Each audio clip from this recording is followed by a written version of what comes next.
Arkanga, beyond crypto.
Witam bardzo serdecznie. Dzisiaj mamy wtorek, 10 dzień września 2024 roku. Imieniny obchodzą nim Fodor i Pulcheria. Za oknem mamy 20 stopni Celsjusza, przelotne opady, blok BTC 860720, cena KNG 2,1 USDT, a to jest kwadrans z Kangą, wydanie 218. Proszę dajcie znać, jak nas widać, jak nas słychać, jak wasze w ogóle nastroje i skąd nas oglądacie. Cześć Łukasz. Cześć Sławku. Łukasz, co odpowiada lekarz kobiecie, która przychodzi do gabinetu i mówi, że jest skonana? No coś ze śmiercią, ale nie wiem co. Nie, on odpowiada, że jest z Gwiezdnych Wojen. Bum! Dobra. Powiedz, co takiego dzieje się strasznego. Myślę, że to będzie wiodący temat naszej audycji dzisiejszej. Co w świecie Bitcoina i Ethereum?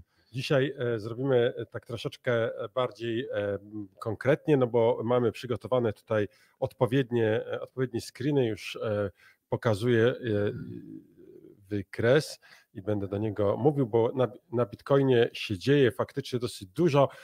Bitcoin odbija od okolic 53 000, bo przecież tyle widzieliśmy i nabiera naprawdę nowej wzrostowej dynamiki.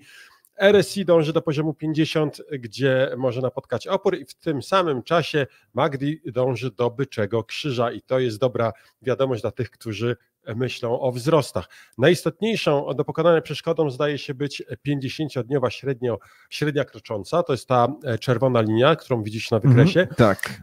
Dążąca do niej cena Bitcoina powraca do obszaru, który może skutkować kolejną konsolidacją. Zobaczymy. Potwierdza to narastający profil wolumenów. Mamy coraz większe wolumeny i to widzicie po prawej stronie ekranu, te żółte i niebieskie linie. Także to jest to, co mówią nasi magicy od analizy technicznej. Muszę powiedzieć, że generalnie wygląda to ciekawie. My powrócimy do tego tematu jeszcze w trakcie, ale Bitcoin zaczyna, coś się dzieje. Niektórzy jeszcze wieszczą o kolejnej takiej pogłębionym spadku, jakiejś korekcie.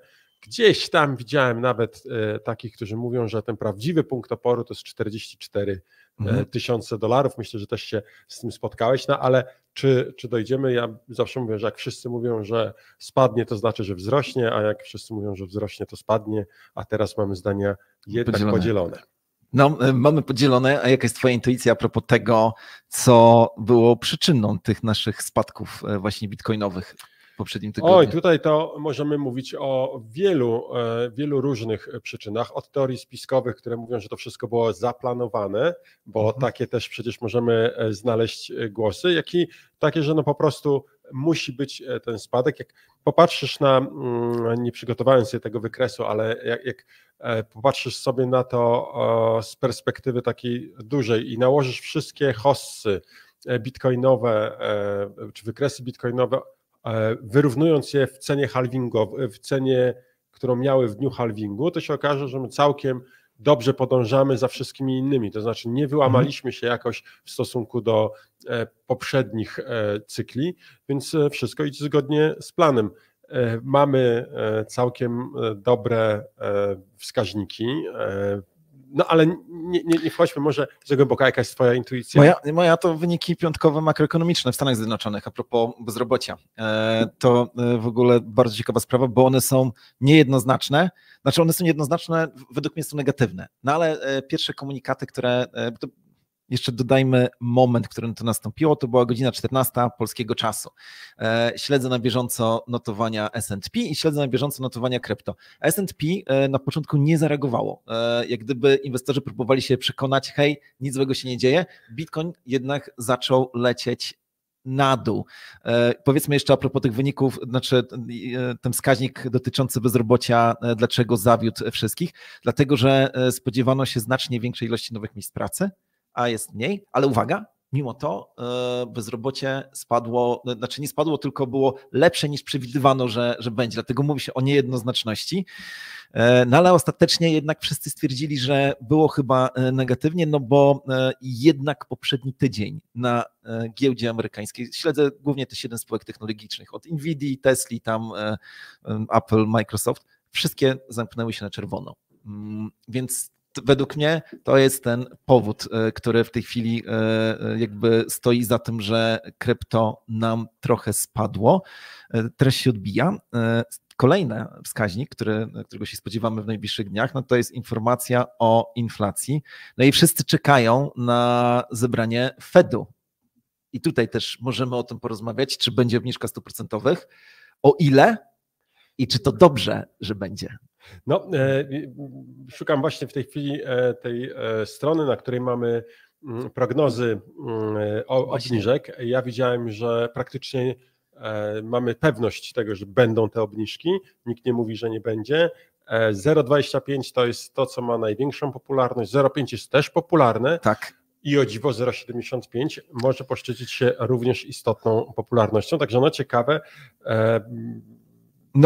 Jak będzie? Myślisz, że będzie głębsza, tak? 0,5? Myślę, że będzie 0,25. Powiem tak, przeczytałem bardzo dużo analiz najróżniejszych i rozumiem argumentację, która mówi, że zejście o pół może być negatywnie postrzegane. Dlaczego? Bo to może sprawić, że inwestorzy i wszyscy pomyślą, skoro oni, którzy byli do tej pory tacy konserwatywni i czekali z obniżką stóp, nagle obniżają o połowę, o 50 punktów bazowych, to co to oznacza? To oznacza, że coś zaraz wypłynie bardzo śmierdzącego i to myślę sobie, że zejdą o 0,25, chociaż no wiadomo, nie jestem ekspertem, nie siedzę w ich głowach. No, generalnie opinia jest taka, że za późno, jeżeli chodzi o obniżkę stóp procentowych, że amerykańska gospodarka łapie zadyszkę. Jak się patrzy na w ogóle, też dygresja, wiesz jakie państwo w tej chwili w Europie ma największe problemy w Unii Europejskiej? Niemcy. Natomiast za ostatni kwartał największy wzrost PKB, kto zgłosił? Polska. Ciekawe. No, ja patrzyłem na takie wykresy pokazujące, jaki był wzrost gospodarczy krajów strefy Unii Europejskiej na przestrzeni 20 lat. No. Czyli nie mówimy o jakimś krótkim okresie, ale o takim dłuższym. No to Polska jest w ścisłej czołówce, jeśli chyba nawet nie jest na jednym z pierwszych miejsc. Pamiętam, że albo Bułgaria, albo Rumunia była też bardzo blisko tego, co Polska miała. No ale tam i tutaj właśnie wracamy, bo już słyszałem głosy krytyki. No tak, my mamy takie duże wzrosty, bo to jest efekt bazy i tak dalej. I tu przekonują wcale nie te rządy polityków, które miały miejsce przez ostatnie 8 lat, to fatalnie. Natomiast no, jak się popatrzy na same te dane, abstrahuję teraz od tego, czy te dane są rzetelne i czy one pokazują rzeczywisty wzrost, czy nie, ale mamy jednak bardzo dobre wyniki jako kraj. Właśnie na przestrzeni 20 lat to jest dobrze mówić, bo wiele różnych partii rządziło. Ciężko tutaj się przyczepić.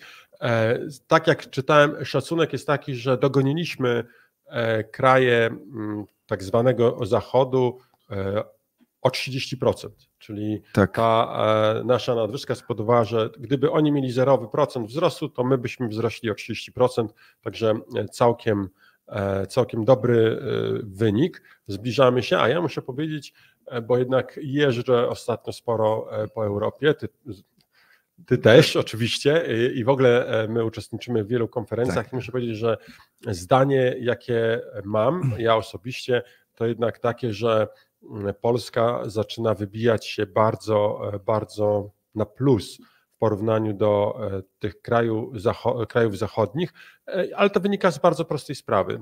Kraje Zachodu rozwijały się, powiedzmy, w miarę równo, w związku z czym wiele rzeczy jest już tam po prostu starych. Nie opłaca się ich jeszcze zmienić albo nie ma pieniędzy, bo działają i są, ale nie wyglądają dobrze, nie są idealne, nie są zoptymalizowane, mogłyby być lepiej, a u nas wszystko wybudowano praktycznie od nowa, cała infrastruktura drogowa na przykład, albo, i tutaj taki już przyczynek z naszego podwórka, struktura finansowa, bo polska bankowość do lat 90. praktycznie się nie rozwijała. Byliśmy bardzo, bardzo zacofani. No, dzięki temu mógł zafunkcjonować tak, oscylator. Tak. No. Oczywiście, to jest jeden z przykładów. Tak. Natomiast my w pewnym momencie mieliśmy bardzo gwałtowny rozwój, niesamowity i u nas dzięki temu przeskoczyliśmy kilka etapów, które na przykład Niemcy odczuwają jako bardzo silną kulę u nogi. Jak na początku XXI wieku miałem taką przygodę, że pracowałem dla banku inwestycyjnego we Frankfurcie nad Menem, to tam jednym z problemów, który był, to były systemy teleksowe. One musiały być utrzymywane, bo bardzo dużo klientów korzystało. Tak. Systemy telebankingu, coś co u nas pojawiło się na chwilę, ale w ogóle się nie przyjęło. I oni nie mogli rozwijać bankowości tej elektronicznej, tej internetowej, no bo byli cały czas obciążeni bardzo mocno tymi zaszłościami. Już nie mówiąc o wewnętrznych systemach rozliczeń, gdzie transfer z jednego banku do drugiego mógł trwać nawet 3 dni. A w Polsce, no umówmy się, my już, jeżeli ja dzisiaj rano wyślę, a ty wieczorem nie masz, tak, to jesteśmy zdenerwowani, nie? Tak, to jest powszechna opinia, w sensie to jest, tak się mówi o Polakach, że faktycznie jeżeli chodzi o technologie finansowe, to jesteśmy bardzo rozwinięci. Najłatwiej w całej Europie, jeżeli nie na świecie, testuje się nowe rozwiązania na Polakach. Nie tylko finansowe, VOD, jak wchodziło w ogóle w mainstream, na przykład HBO, jak testowało swoje VOD, byliśmy drugim państwem na świecie, gdzie było to testowane, no bo jesteśmy otwarci na nowinki techniczne. Uwaga, Blik jest po prostu fenomenem, nie tylko Wielka Orkiestra Świątecznej Pomocy, ale Blik polski. To jest produkt polski, typowo produkt polski. Wchodzą w tej chwili na zagranicę i Rzeczpospolita napisała ostatnio, że doszła do informacji, że Revolut dogaduje się z Blikiem. Jedna i druga strona oczywiście nabrała wody w usta, mówią, że tam nie wiadomo, jakie rozmowy są. Podobno są bardzo daleko w tej chwili, jeżeli chodzi o integrację. Także i uwaga, muszę się jeszcze podzielić a propos jakby obserwacji, jak jechałem teraz na rowerze dookoła Polski, spędziłem trochę czasu przy granicy po stronie słowackiej i czeskiej. 3 obserwacje. Pierwsze, w ubikacjach publicznych nie da się zamknąć. Nie wiem czemu.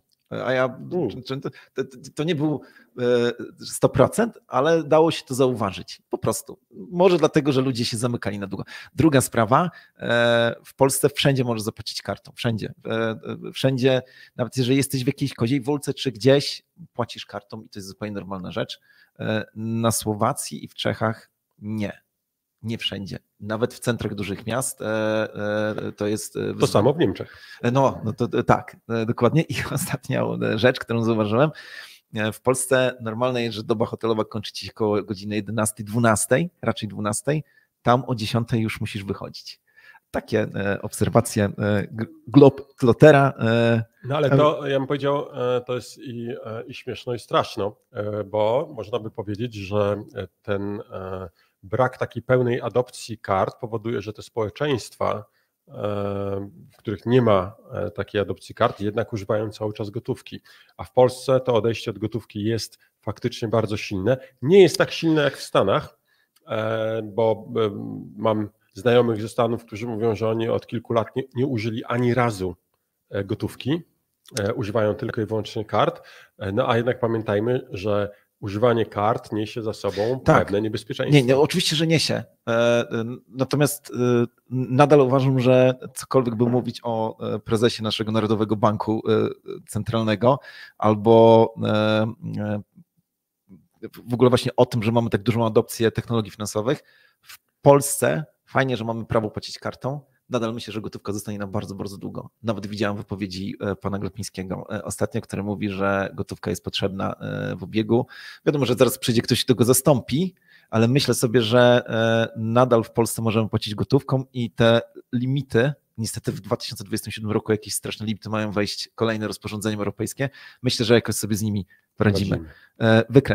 Wykres, który podsumowuje, co w tej chwili dzieje się na bitcoinowych ETF-ach. No, byliśmy świadkami, to też stoi za spadkiem ceny, świadkami dużych odpływów, jeżeli chodzi o Bitcoina, ale nie to jest tak straszne, Łukasz. O wiele bardziej straszna rzecz jest taka, że jak pokażę Ci zaraz, co się działo na Ethereum, o tutaj sobie powiększę wykresik, weźmy nawet układ tygodniowy, no to wygląda to mega słabo. Mega. Dla tych, którzy patrzą na ten wykres i zastanawiają się, jak to jest, że więcej wypłynęło niż płynęło, no chodzi o Grayscale, tak, który funkcjonował wcześniej. On się przekształcił w ETF-a tak. I już miał w skarbcu bardzo, bardzo dużą ilość ETH, no i on tam ludzie przechodzą z tego drogiego, bo on jest drogi w użyciu ETF, przechodzą do innych i te przepływy są widoczne, oczywiście część się również kaszuje. No właśnie i zaczynam zachodzić w głowę, co z tym Ethereum się dzieje.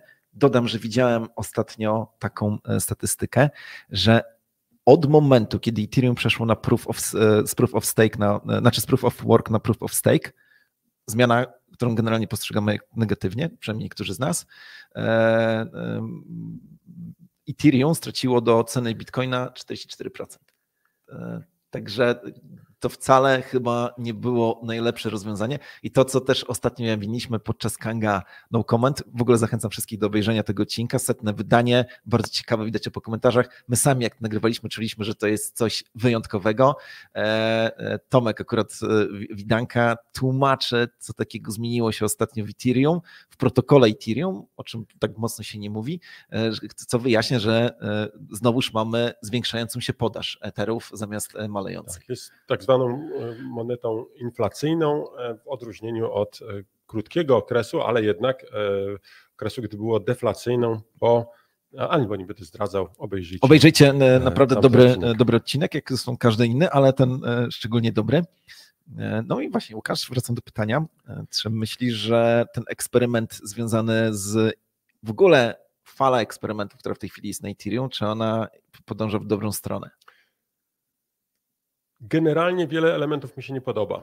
Jest ryzykownych. Ja jestem fanem Proof of Work, bo uważam, że to jest jedyny taki niełatwy do zamieszania protokół, czy algorytm konsensusu, którym ciężko jest zamieszać, no bo jeżeli ktoś ma dużo pieniędzy, to nie wystarczy. On musi podjąć pewne działania, musi przyjąć kopalnię, potem się tam ułożyć i tak dalej. To widać, kto przyjmuje kopalnię. To nie jest takie proste. W przypadku Proof of Stake, no to wystarczy, że kupimy dużo Ethereum i włożymy je na konto i przejmujemy protokół. Oczywiście tutaj nie ma na razie zagrożenia takiego, ale jest to prostsze do zrobienia, jak ktoś ma pieniądze. Jeżeli boimy się tego, że jakiś banksterzy albo jakieś duże grupy finansowe będą chciały tutaj namieszać, będą próbowały, no to łatwiej to zrobić z Proof of Stake. Stąd cały czas uważam, Bitcoin jest tą platformą, tym rozwiązaniem, który jest najlepszy na przeczekanie trudnych czasów, czy na po prostu zamrożenie swoich aktywów, ale to nie jest porada inwestycyjna, to jedynie... Tak. I przy Proof of Work jest jeszcze jedna rzecz. Wielka, gigantyczna społeczność nieoznaczonych ludzi musi zainwestować swoje pieniądze w to, żeby kupić koparki, żeby zapłacić za prąd, włożyć dużo wysiłku i to stoi na straży według mnie wartości właśnie całego systemu bitcoinowego. Według mnie to jest rzecz, o której nie należy nigdy zapominać, której nie należy przeceniać. To, że Ethereum przeszło na Proof of Stake, ja postrzegam jako doktrynalny błąd. Łukasz, pytanie... Ja no dobra, powiedz. Czytam komentarze. Tak. Panowie, kiedy wchodzimy na nową giełdę z tokenem KNG, mamy taki zamiar, żeby wejść do końca roku. Tutaj chcemy dotrzymać obietnicy. Zresztą nie tylko na CEX, ale może wrócić na DEX z dużym przytupem. Przydałoby się spalić trochę KNG z okazji 6 urodzin. Do końca roku również spalimy. Mamy przygotowany plan, jak to zrobimy. Jaka fajna koszula. Nie, która? Piotr Dymek napisał. Piotr, napisz która, bo nie wiemy. Okej, właśnie, tutaj chciałbym poruszyć ten wątek, bo Major Suchodolski napisał: hej, czy możecie się wypowiedzieć na temat płacenia dla influencerów w tokenie KNG? Czy wykonali oni swoją pracę dobrze? I tutaj, bo faktycznie na Telegramie w ostatnim tygodniu była dość burzliwa dyskusja z tym związana, więc po pierwsze musimy powiedzieć, że my nie płacimy w jakiś taki nieskoordynowany sposób influencerom. My mamy program afiliacyjny, do którego dostęp ma każdy i zachęcam tym, żeby każdego z was, żebyście się tym zainteresowali, bo każdy z was w tej sekundzie może wejść i wygenerować sobie swój link afiliacyjny, może go sobie jakoś tam fajnie pokonfigurować i może czerpać z tego frukta, jakby to powiedział jakiś mądry prawnik.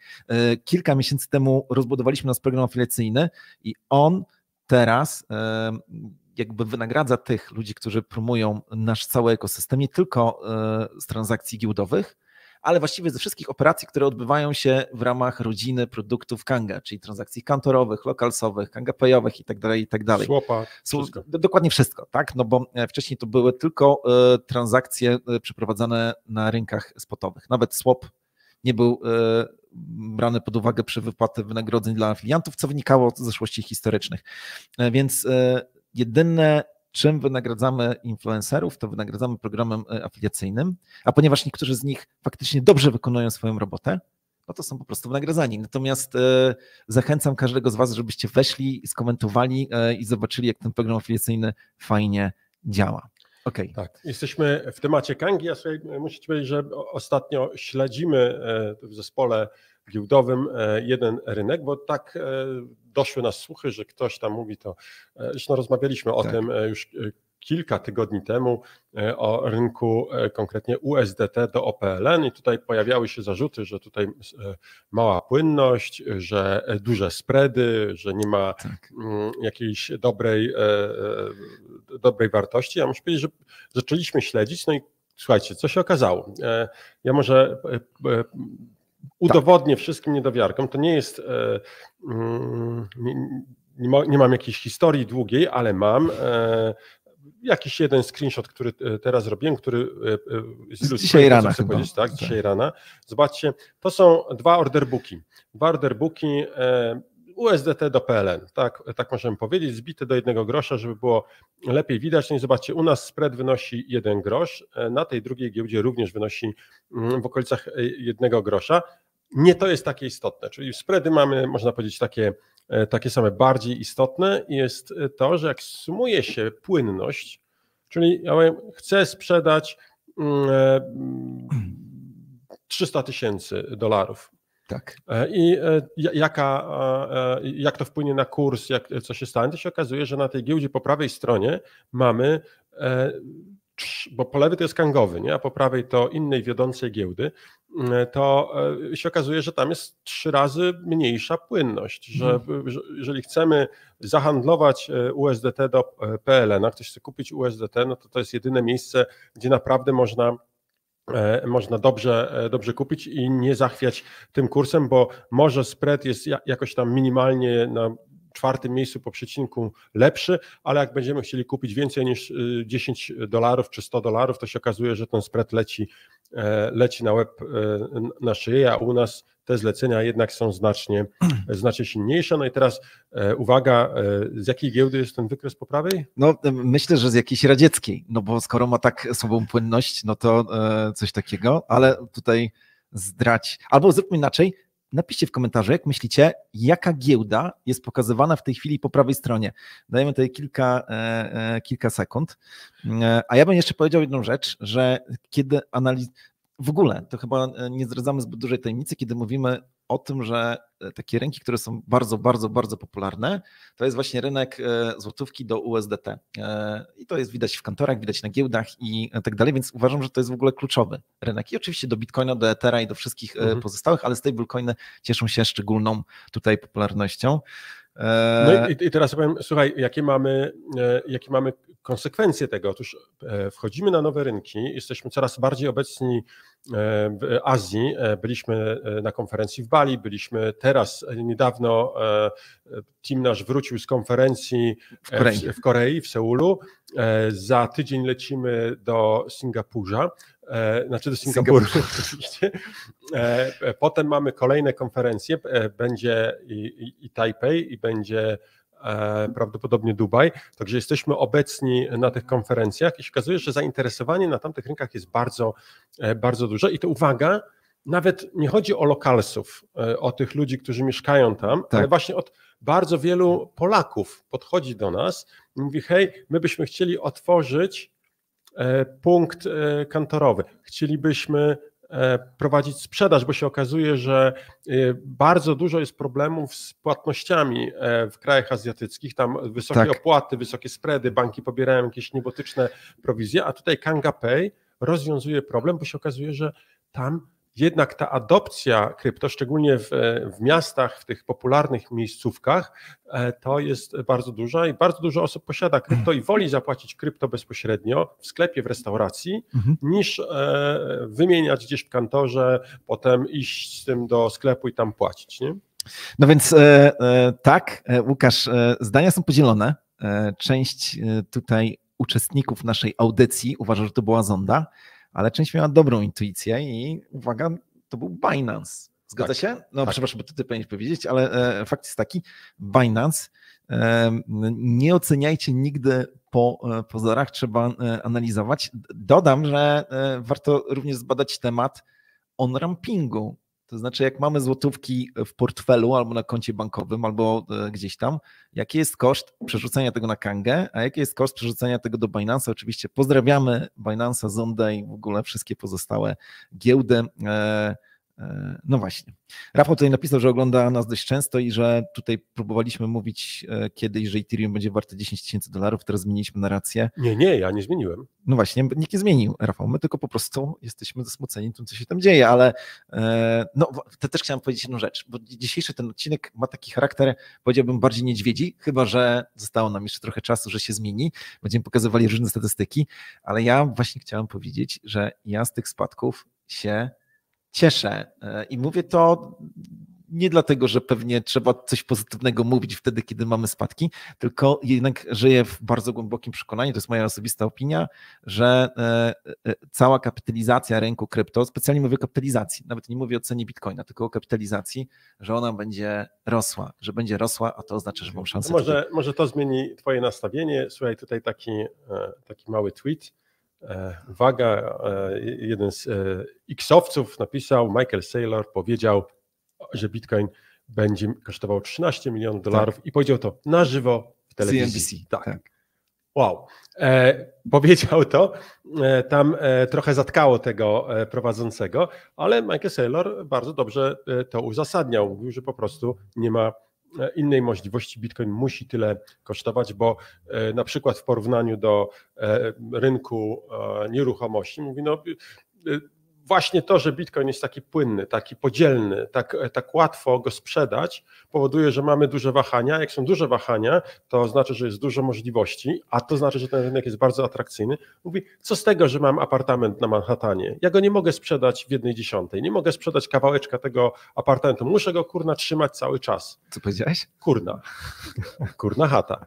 I muszę trzymać go cały czas, bo nie mogę sprzedać, nawet jak jest jakaś paniczna wyprzedaż, to ja tego nie spieniężę. Albo spieniężę z naprawdę ogromną stratą. A Bitcoin, proszę bardzo, mogę troszeczkę sprzedać, mogę więcej sprzedać, mogę kupić. To jest to aktywo, które powoduje, że znaczy te cechy powodują, że to aktywo jest znacznie lepsze w ocenie Michaela Saylora. No i też wspomniał o ataku rakietowym, jeżeli dobrze kojarzę, że co zrobisz ze swoją nieruchomością na wypadek ataku rakietowego na twoją miejscowość? Tak, jesteś w domu, nagle dowiadujesz się, że jest jakiś atak rakietowy i tam masz nieruchomość, to sprzedasz ją? Nie sprzedasz. Wszystko stracisz. No tutaj ciągnę ten wątek jeszcze, taki wielki entuzjasta rynku kryptowalut, Peter Schiff, czyli ten, kto po prostu nienawidzi krypto i w ogóle chyba nie może zasnąć jeżeli nie przeknie jakiegoś kryptowalutowca. Z drugiej strony Peter Schiff jest oczywiście wielkim entuzjastą złota. Odpowiedział na X-ie właśnie Saylorowi po tym wywiadzie i powiedział coś takiego.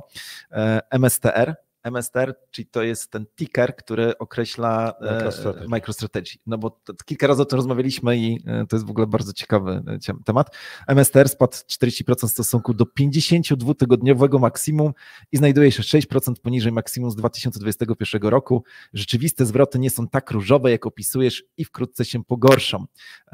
To właśnie a propos całej tej strategii, którą MicroStrategy prowadzi, no bo przecież oni pomimo spadków teraz chyba nie dokupywali, nie śledzę tego aż tak mocno, natomiast kilka tygodni temu znowu zrobili dokup i są z tego powodu bardzo zadowoleni, ale to chyba nie jest jednak tak, chociaż nie śledziłem tego bardzo mocno, być może nasi oglądacze mają większą wiedzę, że te akcje MicroStrategy cały czas wbijają w górę, tam dzieją się również jakieś takie rzeczy nie do końca związane z entuzjazmem Michaela Saylora. No, myślę, że warto to odnotować. Łukasz, jakie nowości na Kandze? Nowości trochę jest. Dzisiaj rusza listing NOT do USDT na sieci TON i no nie będę tutaj mówił o samym projekcie NOT, ale dzisiaj rusza. Wszyscy, którzy wiedzą, czym jest projekt NOT, no to pewnie się cieszą, a ci, co nie wiedzą, szybko zaglądajcie, zróbcie research, bo wydaje się, w naszej opinii jest to całkiem ciekawy projekt. Jutro na sieci Ethereum mamy listing FET do USDT. To jest jeden z kolejnych protokołów związanych ze sztuczną inteligencją i zachęcam również do researchu. A jutro również będziemy mieli aktualizację sieci Base i Optimism. Będzie chwilowe wstrzymanie wpłat i wypłat, no bo projekty zapowiedziały po prostu update. Będziemy obserwować, co się dzieje, tak żeby wszystko odbyło się dobrze i móc zareagować. Natomiast, i to jest myślę bardzo ważna wiadomość, 12 września, czyli pojutrze, startuje nowy staking DYDX, chyba tak się powinno mówić, to jest zdecentralizowana giełda DEX i tutaj będziemy mogli stakeować ich token, także bardzo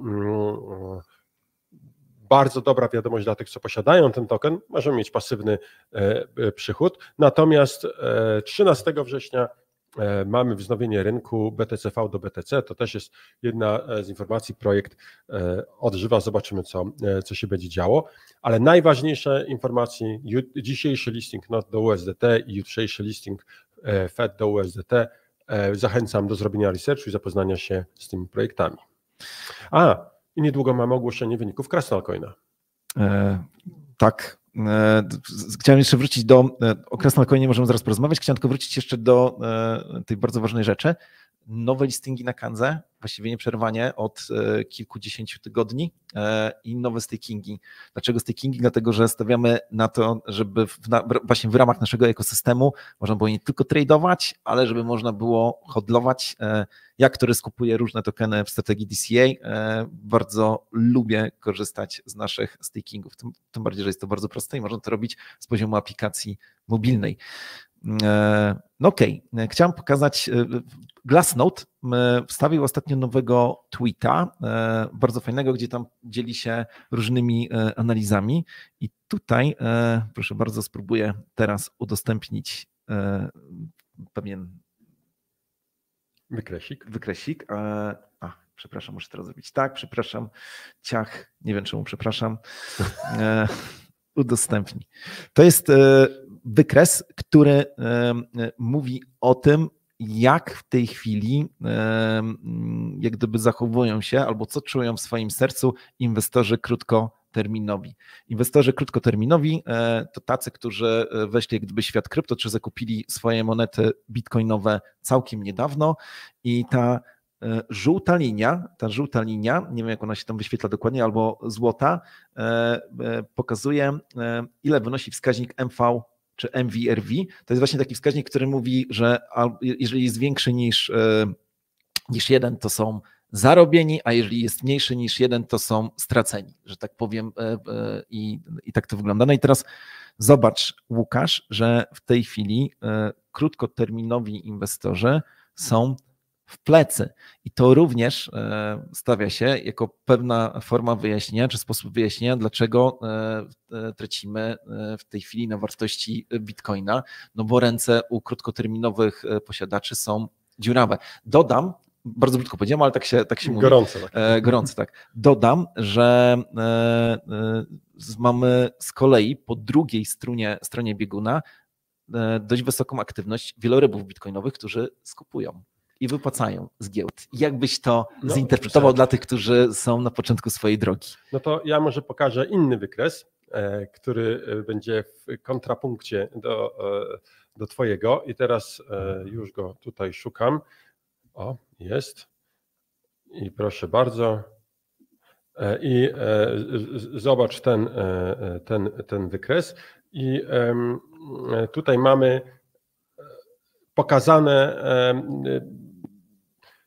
nie wchodźmy w dokładny opis tego, co tu widzimy, ale zobaczmy pewną cykliczność i pewien związek. Tak, to prawda, w tej chwili mamy ludzi, którzy tracą, krótkie ręce tracą, ale zwróćmy uwagę, że bardzo często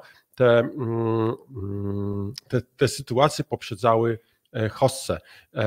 Mamy na przykład w 2018 czy 2017 roku mieliśmy tego typu sytuacje, że były takie gwałtowne zmiany i to poprzedzało hossę. To samo było w 2021. W pewnym sensie można powiedzieć, że było również w 2013. To był bardzo specyficzny rok. Tutaj mieliśmy bardzo dużą zmienność, no ale Bitcoin po prostu nie miał wysokiej kapitalizacji, łatwo było nim zachwiać, ale ta pierwsza pika zawsze pokazywała, że mamy początek hossy, no i tutaj też można by powiedzieć, że będzie nam to może zwiastowało hossę. To, że krótkoterminowi wyprzedają, bardzo dobrze, bo to powoduje, że znikają z rynku bitcoiny, które są łatwe do przejęcia i będą najszybciej pozbywane.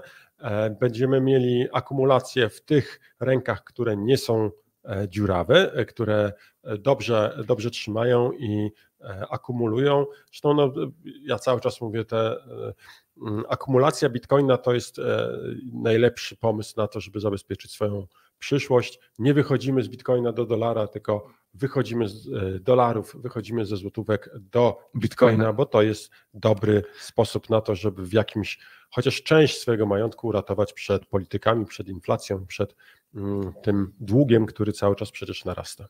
No, zachęcam jeszcze raz do obejrzenia ostatniego Kanga No Comment, gdzie również o tym rozmawiamy.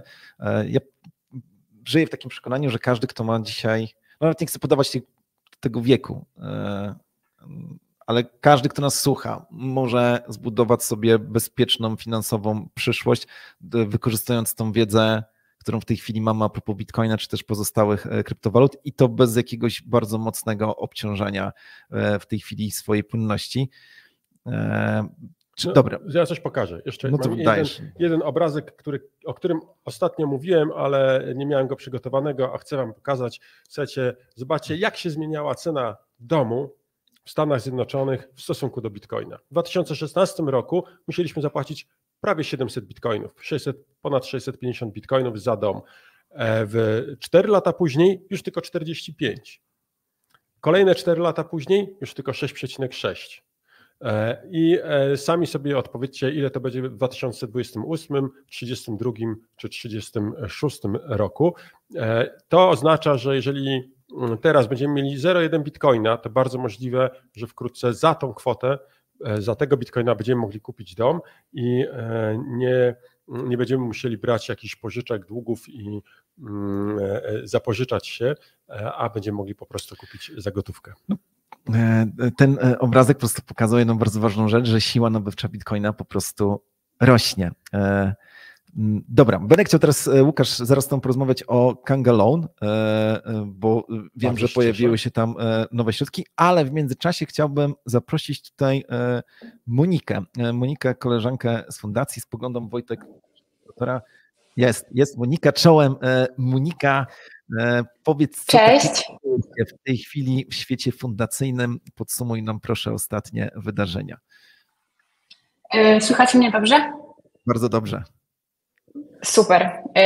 Dzisiaj chciałam Wam powiedzieć i przedstawić Wam Nikolę. Może dajcie mi sekundkę, to spróbuję udostępnić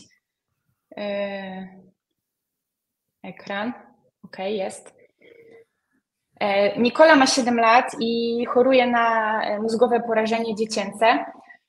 I słuchajcie, objawia się to u niej niedowładem czterokończynowym. Oprócz tego tej niepełnosprawności towarzyszy na przykład brak mowy czy problemy z utrzymaniem równowagi. Dziewczynka, kiedy miała 3 latka, przeszła już poważną operację rdzenia kręgowego w Stanach Zjednoczonych. To pozwoliło jej jakby troszeczkę wrócić do sprawności, przy pomocy różnych sprzętów może chodzić.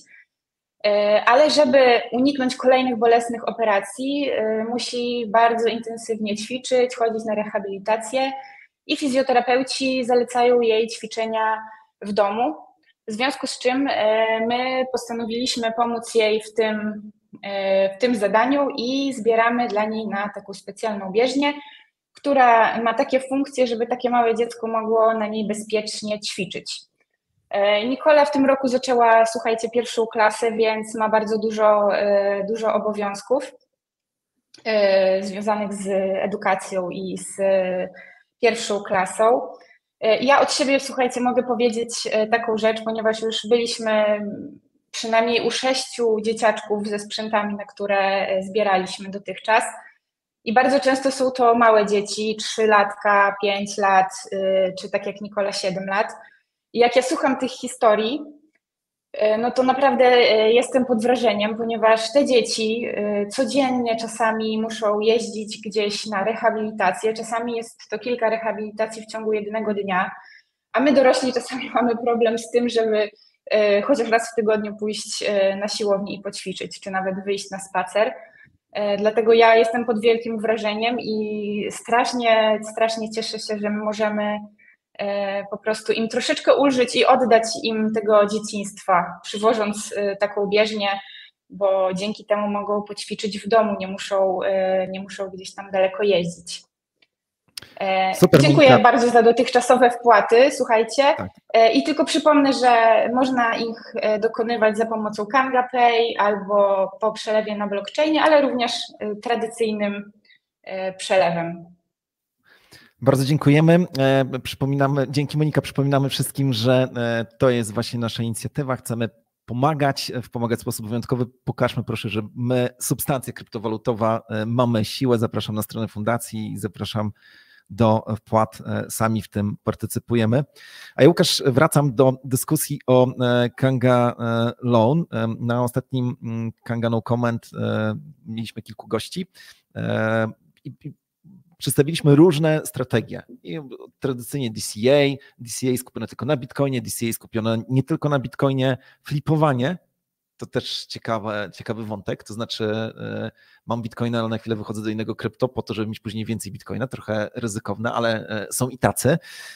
No ale jednym ze sposobów również ryzykownych, ale dających pewne frukta jest właśnie korzystanie z Kanga Loan. No i chciałbym, żebyś to podsumował i powiedział, czy w tej chwili w ogóle można z tej usługi korzystać. Wiemy, że można korzystać, ale daj swój komentarz. Mówiliśmy kilka razy o takim podejściu. To jest coś, co podsumowałbym tym, że trochę mnie osobiście zaskoczyło, że to faktycznie działa, no bo możemy po prostu zastawić swoje krypto, nie sprzedawać go, ale zastawić to krypto i dokupić tego samego albo innego krypto i w ten sposób czerpać korzyści z tego, że jedno i drugie krypto rośnie. Jesteśmy w takim momencie rynku, który pewnie z perspektywy czasu, czy powiedzmy za 4 lata będziemy patrzyli z rozrzewnieniem, że Bitcoin kosztował tylko $50,000 czy $60,000. Będziemy z niedowierzaniem patrzeć, że Ether mógł mieć 4-cyfrową cenę i każdy by z nas kupił. Ja przypomnę tym, którzy pamiętają jeszcze, bo kiedyś Bitcoin kosztował nie $9,000, ale kosztował $900 i ja to doskonale pamiętam, więc nie chcę się wierzyć, że takie ceny były, bo mamy bardzo dobre wzrosty. I tutaj podobnym momencie rynku jesteśmy. Większość analityków jest zgodna, że będą wzrosty przed nami i to jest dobry moment, w którym możemy właśnie poprzez taką pożyczkę zostawić swoje krypto, nie sprzedawać go, tylko zostawić i kupić to krypto, które według nas pójdzie najwięcej do góry. I jak tylko pójdzie do góry, bo przecież nie mówimy tutaj o 10%, 20% do góry, tylko raczej oczekujemy znacznie wyższych wzrostów, a to może nam dać szansę na to, żeby jeszcze więcej móc później po sprzedaży dokupić z powrotem bitcoina. Przypomnę, pożyczka działa w taki sposób, że zastawiamy na przykład bitcoiny o wartości 200 000 złotych i bierzemy pożyczkę o mniejszej wartości. Dlaczego o mniejszej? No bo jeżeli cena bitcoina spadnie, to żeby nam ten zastaw nie został zlikwidowany, bo takie ryzyko istnieje, no ale jeżeli zostawimy na przykład o 200 000 bitcoinie, a weźmiemy tylko 100 000 złotych pożyczki, no to bitcoin musiałby spaść do 25-27 tysięcy dolarów, a to raczej no, nikt nie wieści tego, więc mamy bezpieczną pożyczkę, za 100 000 możemy kupić całkiem sporo jakiejś innej kryptowaluty, która zamieni się w 200-300 tysięcy złotych i za pół roku, za rok możemy sprzedać tą kryptowalutę, spłacić pożyczkę, a za nadwyżkę dokupić na przykład bitcoina i dzięki temu cieszyć się jeszcze większymi zyskami. No właśnie, to jest generalnie ciekawa strategia. Rozmawialiśmy kiedyś o tym, że jest to taki quasi staking, no bo na Bitcoinie, takim czystym Bitcoinie nie ma rozwiązań stakingowych takich, które dają nam odpowiednie satysfakcjonujące nagrody, a tak naprawdę odpowiedzialne i właściwe korzystanie z loana sprawia, że tak naprawdę możemy zarabiać na stakingu właśnie Bitcoina. Oczywiście polega na tym, że zostawiam Bitcoina, dostaję USDT-ki czy OPLN-y i w zamian za to kupuję Bitcoina. Powiedziałem USDT-ki, no bo jest to coś, co zamierzamy w najbliższym czasie wprowadzić, ale w tej chwili faktycznie dostajemy jeszcze omega złotówki. Dobra, no to wracamy do dyskusji. Myślę, że spadki na Ethereum mogą wywołać jeszcze to, że Vitalik Buterin, nie wiem czy słyszałeś, sprzedał dość pokaźną ilość w poprzednim tygodniu. Tak, patrzę w tej chwili w statystykę, sprzedał 760 eterów o wartości prawie 2 miliony dolarów. Uzasadnił to tym, że chce wspierać charytatywnie jakieś tam akcje, że to nie są środki dla niego, no ale jednak to też wzbudza, wiadomo, że to w takiej sytuacji zawsze wzbudza niepokój. Myślę sobie, że Vitalik ma w tej chwili naprawdę poważny orzech do zgryzienia.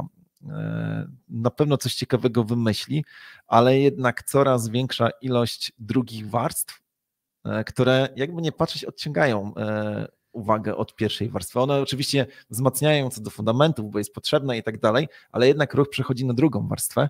Tomek Widanka podczas Kanganał Comment ostatni odcinek też o tym wspomina, a propos jego decyzji inwestycyjnych, no ale też powstają po prostu konkurencyjne rozwiązania.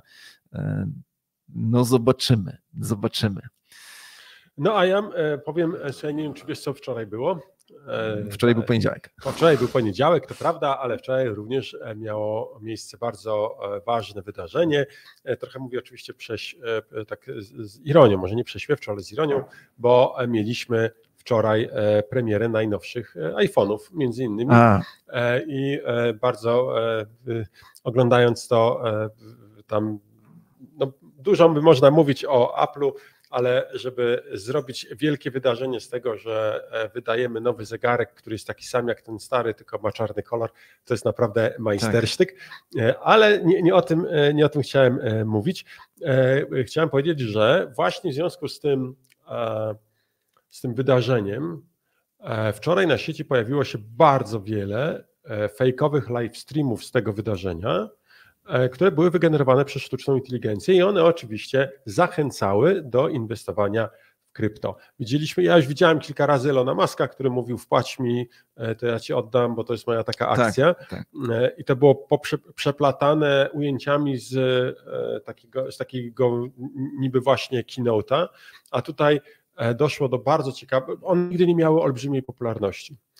Natomiast tutaj mieliśmy naprawdę dobrze przygotowaną akcję. Jedno konto nazywało się bodajże Apple US na YouTubie miało nawet znaczek weryfikacji i nadawało stream, który oglądało prawie 400 000 osób. Wow. I tam faktycznie leciały reklamy klasycznego przekrętu pod tytułem wyślij mi 1 bitcoina, odeślę ci 2. To było bardzo takie proste, nie? W swoim przekazie. Nie mam statystyk, ile osób się złapało. Tak na pierwszy rzut, jak tam przeglądałem, to całkiem sporo. Akcja dobrze przygotowana, ale jeszcze raz podkreśliłbym, mówię to teraz do tych wszystkich, którzy nas oglądają, słuchajcie, to nigdy nie jest tak, że ktoś wam daje coś za darmo. No, naprawdę nie wierzcie w to. Jak ktoś dzwoni ze wspaniałą ofertą, to na pewno nie dzwoni. Najlepiej go w ogóle nie słuchać, bo jeszcze zostaniemy zmanipulowani. Jak widzimy jakiś filmik, w którym ktoś się dzieli swoimi radami, jak zainwestować, mówi tylko po prostu do tej firmy wyślij, to oni ci pomnożą firmę, to tak nie działa. To tak naprawdę nigdy nie działa, nie ma takiej możliwości. Wiele filmów było zrobionych na ten temat. Możecie sobie pooglądać, jak choćby, nie wiem, Wilk z Wall Street, tak, w którym mamy pokazane, jak działają maklerzy, którzy zachęcają do kupna śmieciowych akcji przez telefon. Nie? To naprawdę oni nigdy nie działają w waszym interesie, oni działają w swoim, bo oni chcą zarobić.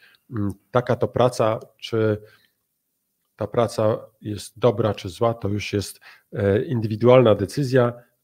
Ja mogę powiedzieć, jedyną rzeczą, do której mogę zachęcać, to jest kupno kryptowalut, ale zachęcam, a nie mówię, że na pewno macie to zrobić. Zawsze zróbcie swój research, a żeby zrobić ten research, potrzebna jest wiedza, a wiedzę mamy na Kanga University. Na Kanga University oczywiście zachęcamy. Kanga University to jest dobre źródło wiedzy, jeżeli chcecie się nauczyć czegoś o krypto, dowiedzieć się, jesteście nowi i zachęcam do tego, żeby poświęcić, Michael Saylor mówi 100 godzin. Ja mówię 10. Po 10 godzinach podejmij decyzję, czy dalsze 90 chcesz poświęcić. I poświęć to na to, żeby przejść kilka pierwszych kursów na Kanga University, dowiedz się, co to są kryptowaluty, co to jest Bitcoin, czym się różni Bitcoin od Ethereum i czym są klucze prywatne, klucze publiczne. To są rzeczy, które powinno się wiedzieć, to są rzeczy, które każdy może zrozumieć. Po prostu poświęćmy trochę uwagi i zdobądźmy tą wiedzę i wtedy będziemy w stanie sami podjąć decyzję, czy chcemy, czy nie chcemy korzystać z tej możliwości. Nie chcę używać słowa szansy, z tej możliwości oszczędzania. Ja bym się nie bał użyć słowa szansa. No właśnie, Borys napisał do mnie, że mało optymizmu dzisiaj. Borys, bum, bum, bum, bum. Ja bym powiedział, powstrzymujemy się od tego, żeby buchać w tej chwili wielkim entuzjazmem, bo bardzo łatwo jest być entuzjastą, gdy Bitcoin w ciągu jednego dnia rośnie o kilka procent i niektórzy wieszczą, że to jest początek już wzrostu, że niżej nie zejdziemy. Tak. Nie wiem, nie chcę tutaj nakręcać ani was, ani siebie na to, że tak jest, więc to nie tak. Łukasz, 2 tematy jeszcze, powiedz, o którym chcesz pogadać. Albo temat Telegrama, albo temat raportu przygotowanego przez Mario Draghi, czy Draghi, ale Draghi tak się wymienia. To jest były prezes Europejskiego Banku Centralnego i prominentny włoski polityk. Przygotował raport a propos stanu Europy gospodarczego. Bardzo chętnie posłucham o tym raporcie. A do Telegramu wrócimy. Nie wiem, czy w czasie najbliższego no comment, ale wrócimy, bo uważam, że temat jest. Telegram zmienił po cichu regulamin w ciągu ostatnich kilku dni, po tym jak Durow wyszedł. Wiesz, ile Durow zapłacił kaucji za wyjście? Nie. 5 milionów euro. Nie tak dużo. No, nie tak dużo dla niego, tylko chodzi o to, że on został wypuszczony za taką kaucją, to znaczy, że skala zarzutów wobec niego jest naprawdę ciężka. I zmiana regulaminu, będziemy o tym rozmawiać. Natomiast teraz zachęta jest taka, żeby pousuwać wszystkie nieszyfrowane wiadomości na Telegramie. Wracając do Mario Draghi, Mario Draghi rok temu dostał zlecenie, żeby przygotować taki raport i on faktycznie ma 400 stron, bardzo, bardzo duży. Czytałem jeszcze wczoraj wieczorem jego podsumowanie a propos tego, co się dzieje z europejską gospodarką. No i on wskazuje, że się dzieje bardzo źle, wskazuje, że w tej chwili Europa coraz bardziej oddala się od Ameryki Ameryka, mówimy oczywiście o Stanach Zjednoczonych, rozpędza się, Europa traci. Wynika to w dużej mierze z obciążenia regulacyjnego, z tego, że wygania się firmy. Sama Mika czy Majka jest po prostu wielkim manifestem tego, że tutaj w Europie będzie zaraz bardzo, bardzo ciężko prowadzić kryptobiznes. Dodam jedną rzecz. Ujawniliśmy ostatnio nowe przepisy, które są nie bezpośrednio zapisane w Majce, tylko gdzieś tam w ustawach, na które Mika wskazuje, które jeszcze bardziej dowalą kryptowalutowym przedsiębiorcom. Pewnie kiedyś zrobimy na ten temat audycję. Ale wracam właśnie do tego raportu. Na całym świecie, jeżeli chodzi na przykład o inwestycje w biznes związany ze sztuczną inteligencją, tylko 6% to Europa. Cała reszta to świat, głównie Stany Zjednoczone i Azja. No dokładnie, i Azja. To tylko pokazuje, że to, co w tej chwili dzieje się w Europie, bez względu na to, jakie są nasze upodobania polityczne, to po prostu to nie jest strzał w dziesiątkę. I jeszcze raz zwracamy uwagę na to, że regulowanie wszystkiego i zasłanianie się interesem konsumenta, bo to jest ten sprytny zabieg, no nie, że wprowadzamy nowe regulacje, mówimy, konsument jest najważniejszy, musimy go tutaj chronić i tak dalej, skutkuje, że ten konsument na samym końcu, czyli my, będzie najbardziej pokrzywdzony. No, dobrym przykładem są tutaj praktyki RODO na przykład. Jeden z naprawdę ewidentnych efektów pracy urzędników. Naprawdę chciałbym, żeby teraz ktoś napisał tutaj na czacie i powiedział: tak, ja jestem zadowolony z RODO, RODO mi pomogło i to słuchanie za każdym razem na infolinii przez 2 minuty o tym, że nasza polityka RODO jest dostępna na stronie www.xyz.com, coś tam łamane. No, nie wiem, czy ktokolwiek kiedykolwiek przeczytał jakiś regulamin, na który się zgadza, związany z RODO. To po prostu nic nie dało. To było antyskuteczne. Tak naprawdę spowodowało, że zeszła odpowiedzialność z firm całkowicie, bo oni mówią, no przecież jest regulamin, wszystko jest zgodnie z przepisami, a my straciliśmy rzeczywistą władzę nad swoimi danymi, bo to jest tylko pozór, że te dane są bezpieczne. To samo dotyczy Miki, to samo dotyczy wielu innych działań urzędników.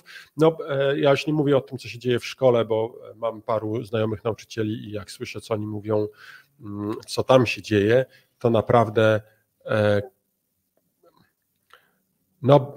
boli. Na przykład to, że pani nauczycielka, która ja pamiętam z 1. i 2. klasy jako panią najwyższej wagi, zaraz po moich rodzicach, w tej chwili ta pani nie może dotknąć dziecka, nie może sobie zrobić z nim zdjęcia.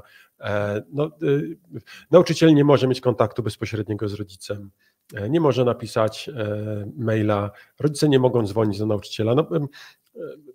Dziwne. Dla mnie to jest po prostu dziwne, nie? Tak, no właśnie. No, więc Europa cofa się. My oczywiście jako Kanga zamierzamy zmienić ten stan rzeczy. Jesteśmy przygotowani na Mikę. Pierwsze wielkie zmiany zaczynają się już na początku, właściwie 30 dnia grudnia. Nawet nie od 1 stycznia, tylko 30 dnia grudnia. Myślę, że będzie bardzo ciekawie. Dobra, no i wyniki konkursu. Tak, konkurs.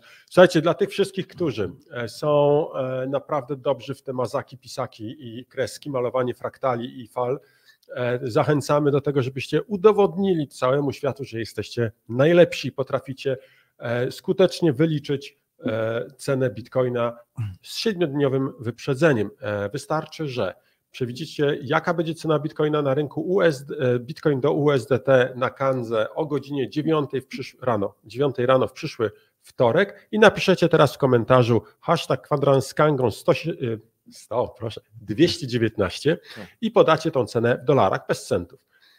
Ta osoba, która będzie najbliżej, będzie najdokładniejsza, będzie miała najlepszą technikę, ta osoba zdobywa nagrodę, 10% łapek w górę pod tym filmem wypłacone w KNG. No i bardzo ważne, bierzemy pod uwagę tylko wtedy tą najlepszą tą predykcję ceny, najbliższą, tak. Jeżeli błąd nie wnosi więcej niż $25. Jeżeli wnosi więcej, trudno, nagroda przychodzi na następny tydzień, chyba że ta osoba, która dała tą predykcję, zwiększyła sobie limit do $100, a to jest bardzo proste, wystarczy dać drugi, co najmniej 8-wyrazowy komentarz pod tym filmem, tak żeby tutaj algorytmy dobrze nas zdublowały. Ja zachęcam również do dawania komentarzy po live'ie, już jakiś czas później, jak pojawią się te rzeczywiste komentarze, to dla nas też jest bardzo ważne, bo tutaj mamy bardzo dużo komentarzy takich na żywo, ale one nie wchodzą w komentarze, które są pod filmem później pokazywane. Więc zachęcamy do tego, żebyście nie tylko łapka w górę, nie tylko dzwoneczek, subskrypcja, ale również pisali komentarze, to dla nas bardzo ważne. No i wyniki konkursu, Sławku. Po pierwsze chciałem powiedzieć, że mamy kumulację. Dzisiejsza nagroda wynosi 141,2 tokena KNG. W poprzednim tygodniu mieliśmy 64,2, teraz 77. Wyjaśniłeś, przepraszam, skąd się biorą nagrody? Tak, 10% łapek w górę, bo się zawiesiłem. Tyle dostaniemy. Dobra, no i mamy zwycięzcę. Ten zwycięzca nawet nie potrzebował drugiego komentarza, bo cena z rana to była 56 823, a Krypto 81 podał cenę 56 840, także zmieścił się w ogóle w tolerancji $17 różnicy. Krypto 81, gratulujemy, proszę zgłoś się do naszego customer service, żeby odebrać nagrodę. Jesteś dybeściak. Tak jest, a my tutaj czekamy na kolejne komentarze. No i co, Łukasz, minęły 4 kwadranse. Zawsze to powtarzamy, że kwadrans z Kangą to jest nowa jednostka SI, mniej więcej 60 minut. Tak. Chyba okrzyki wojenne. Tak, ja standardowo jestem tutaj bardzo konserwatywny. BCK, czyli Bitcoin ciągle królem, to jest to aktywo, na które ja stawiam. Oczywiście można może gdzieś zarobić więcej, ale ja lubię się czasami czuć pewnie i nie wychylać się za bardzo. BCK, Bitcoin ciągle królem. Tak jest, a ja jak zwykle, chociaż tutaj przeczytałem takie hasło, że konsument jest najważniejszy, napisał Wojciech Kaldun, więc nie wiem, czy napisał to ironicznie, czy nie. Więc ja użyję dzisiaj trochę innego okrzyku, który też lubię. Używaj odważnie Kangi i kryptowalut, w skrócie UOKiK.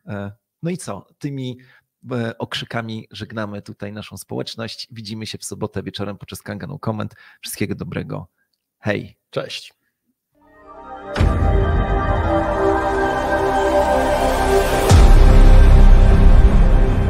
We are Kanga, beyond crypto.